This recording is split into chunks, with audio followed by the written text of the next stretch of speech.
Hi everyone, welcome to my office at our small unit here in Norwich on what's turned out to be a pretty miserable, rainy kind of day. And it's given me an opportunity to get a piece of equipment into the office and just demonstrate how we can use it, how you can use it. And it is this Thorne Beehives warming cabinet.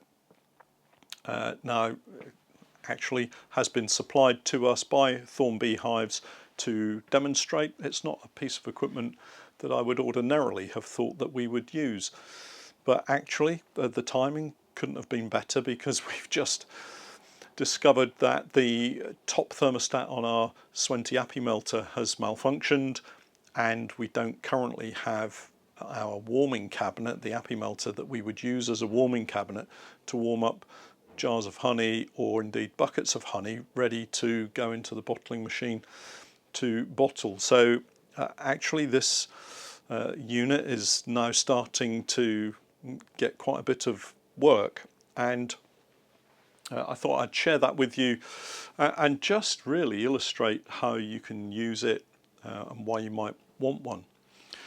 So it's a plywood and insulation board construction. I'll take the top off and show you the inside shortly.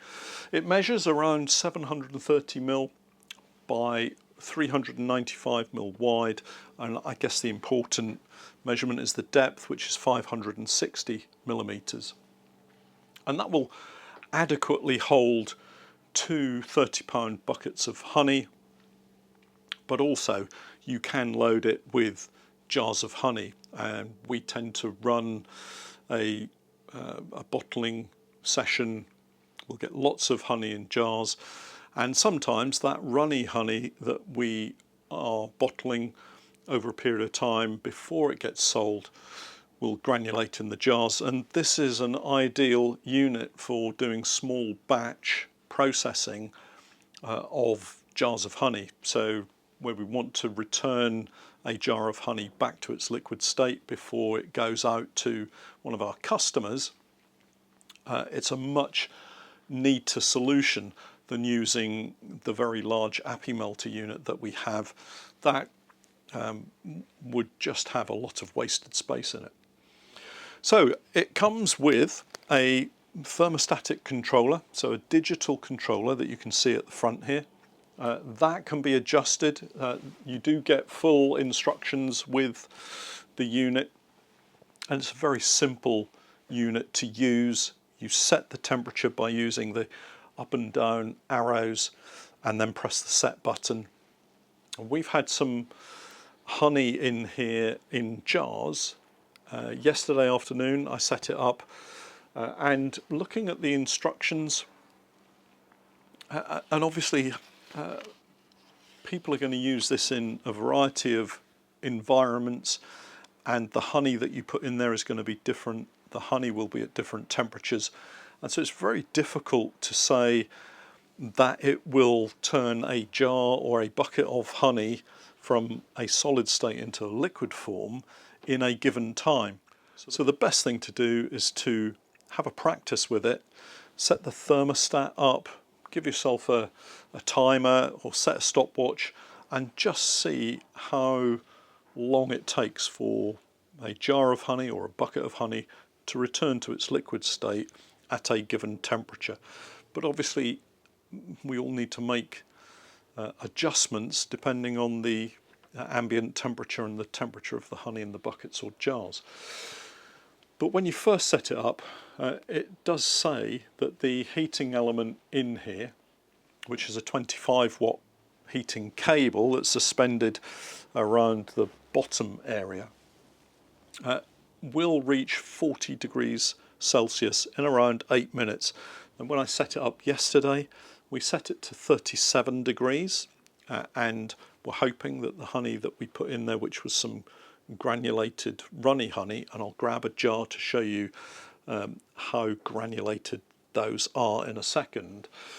But we thought that given it an overnight session to reliquefy would have been sufficient for that honey to go back to its liquid state. And we try to use some lower temperatures if we can.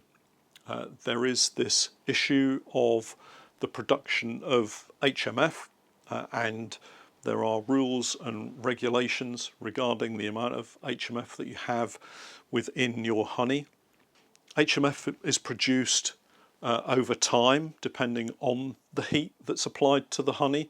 So you have two options really. One is a long, slow increase in temperature, so a lower temperature over a longer period of time, and the other is a slightly higher temperature over a shorter period of time. And that will really depend on how you as the beekeeper want to use the cabinet and use the heat within it to liquefy your honey.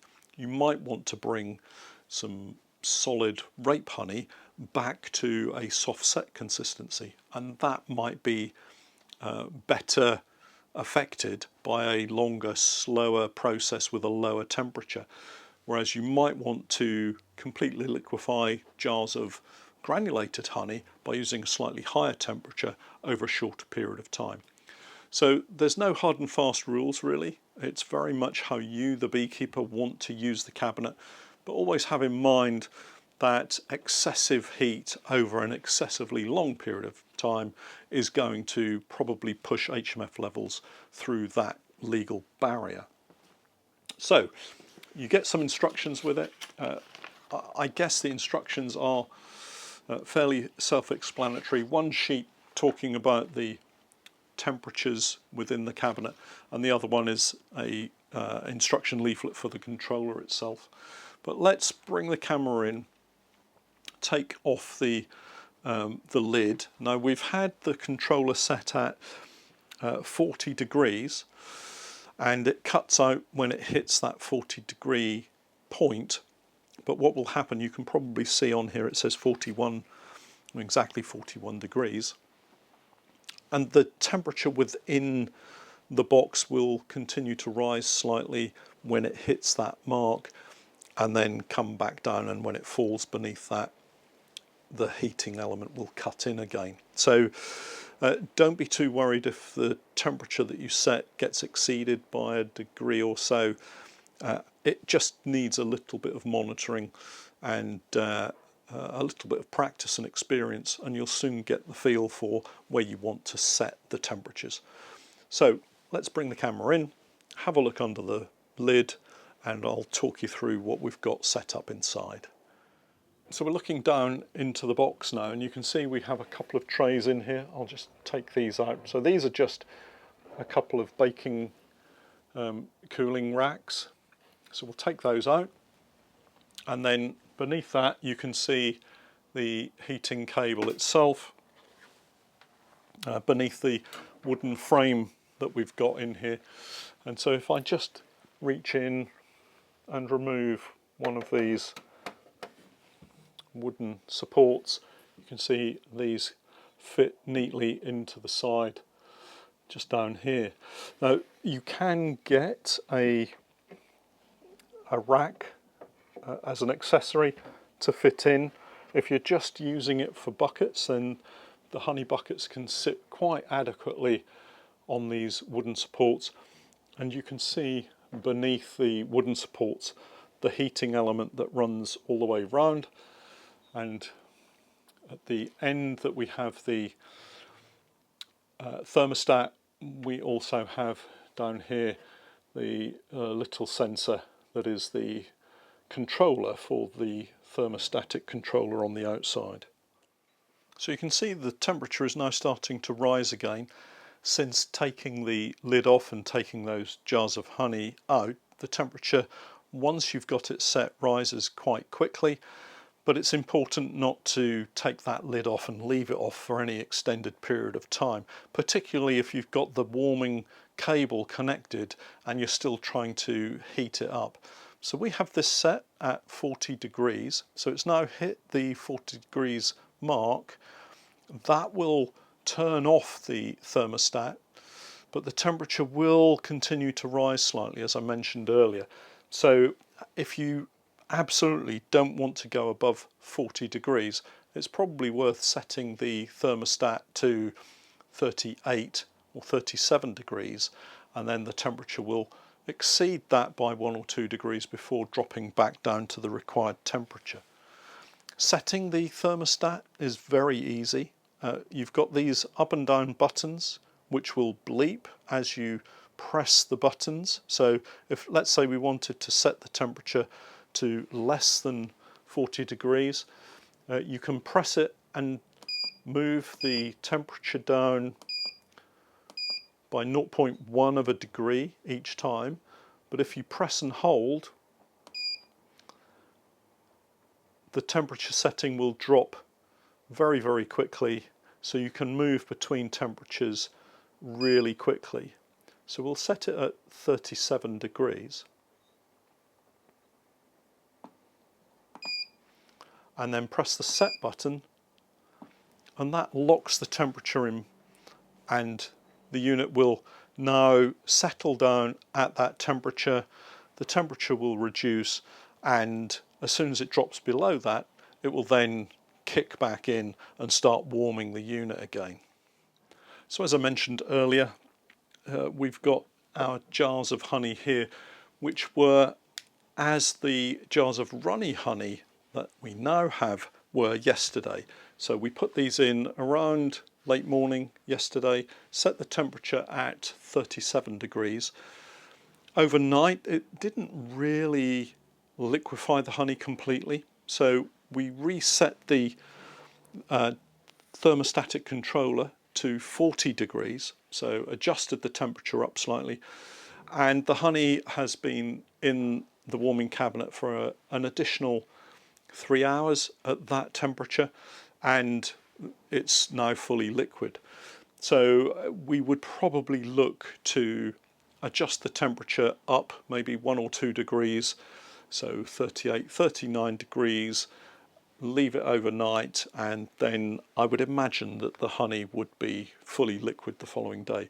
But as I said earlier, it really depends on the ambient temperature that you've got and also the type of honey that you're using. So the two jars of honey that we have here that are not labelled are just some, probably from the bottom of the settling tank, that we jar up and we keep for ourselves, and I let my family have.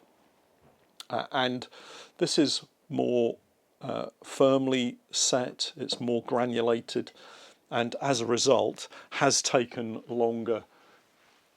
If I reach for a jar here, has taken longer to get back to the liquid state, and you can see on the bottom of this jar there's still quite a lot of granulation.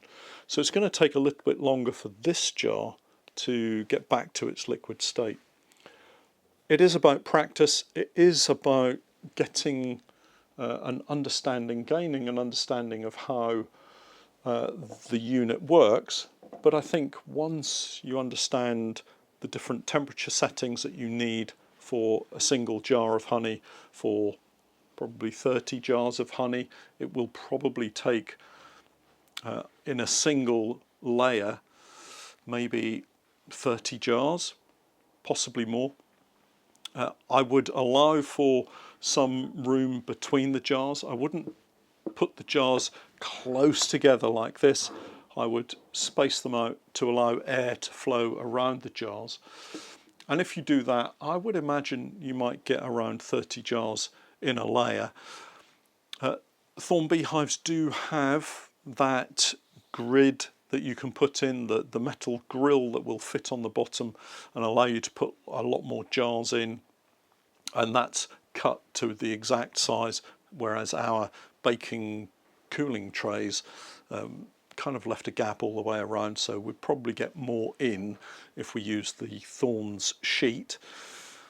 And there's nothing to stop you then from maybe putting a second layer on top. I wouldn't really stack them too high unless you've got plenty of support for them.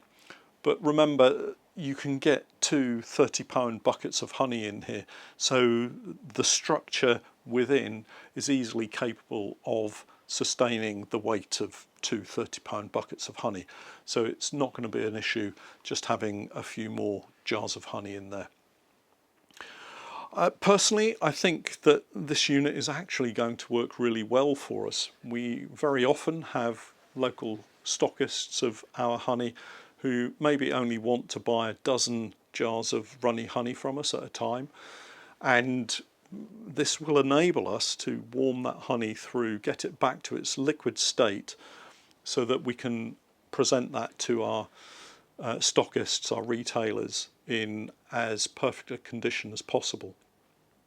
Do bear in mind that that extended application of heat over time is going to be problematic. So I wouldn't warm them up and then cool them down and then warm them up and have multiple reheating liquefaction sessions. Just put them in as and when you need to maybe pass them on to your shops, or if you're selling them at a farmer's market, that kind of thing. But other than that, I think it's a great piece of equipment. I'm very grateful to the team at Thorne's Beehives for allowing us to demonstrate this and supplying this for us, and I think we're going to use this certainly over the coming weeks while the Appy melter is being repaired.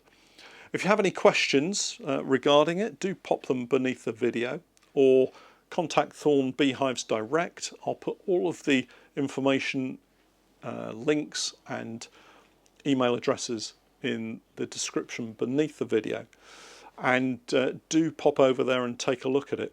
I'm sure that they'll have these available at the various show days that they attend, and also their open days that they have throughout the year at their various branch locations.